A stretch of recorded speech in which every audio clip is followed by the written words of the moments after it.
The high influx of patients and demand of cancer care services at Uganda Cancer Institute has led the institute to acquire state-of-the-art machine called Cobas 6000. Cobas 6000 is to support both cancer diagnostic and research at the institute. Upon entering where the machine is kept, one is welcomed by a beeping sound of the machine and other numerous machines.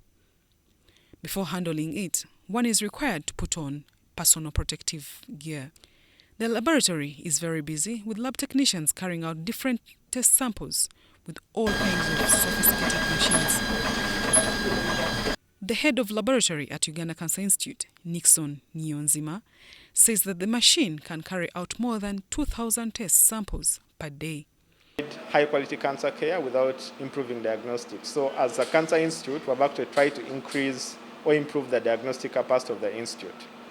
So in the past couple of months, we have actually acquired new equipment, both to support cancer diagnostics, but also to support cancer research. The machine we're seeing behind here is called Cobas 6000. It's a combined immunochemistry machine, meaning that we're able to do liver function tests, renal function tests, but also to monitor drug levels and also to do tumor markers to assess how patients are doing on our chemotherapy. With the new machine, Cancer Institute is to test its patients COVID-19 to mitigate the negative effects of COVID-19 pandemic on diagnosis and treatment of cancer patients. The beauty of this machine is that it's also able to do the COVID antibody testing. So when the COVID antibodies eventually make it to Uganda, then we'll be able to do COVID antibody testing for all our patients at Cancer Institute. This machine can do about 2,000 samples of COVID per day, but that is antibody. And the antibody test was approved in the US, but has not yet reached the local market. And our hope is that as soon as it reaches Uganda, we'll actually be able to do the testing on this machine as well for all our patients. The institute is also conducting research on the impact of COVID-19 on the cancer patients. But I've said also that we are seeing about 300 new samples in our lab every day, meaning that if we're to test in the long term and we don't know how long the COVID situation is going to last, it means that we'll need upwards of 10,000 tests at the Cancer Institute only, just to handle the patient population. We have an active database of 25,000 cancer patients.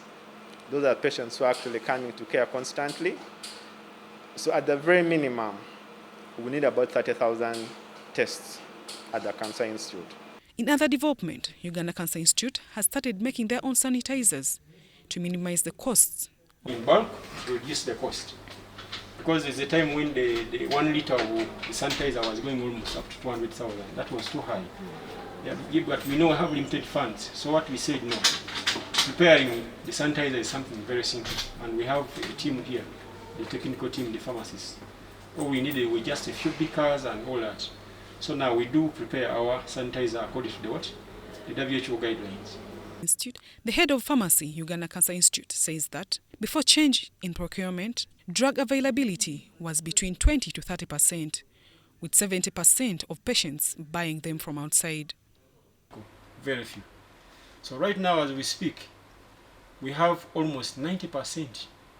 I could say all the essential on our essential list are available. Whatever is not available are those for minor cancers, those small volumes of cancers, and the quantities are too low. But we are also hoping that as we get more funding, all those will be available. The institute has stocked essential drugs to take them throughout the year. Zahara Bigaba, UBC.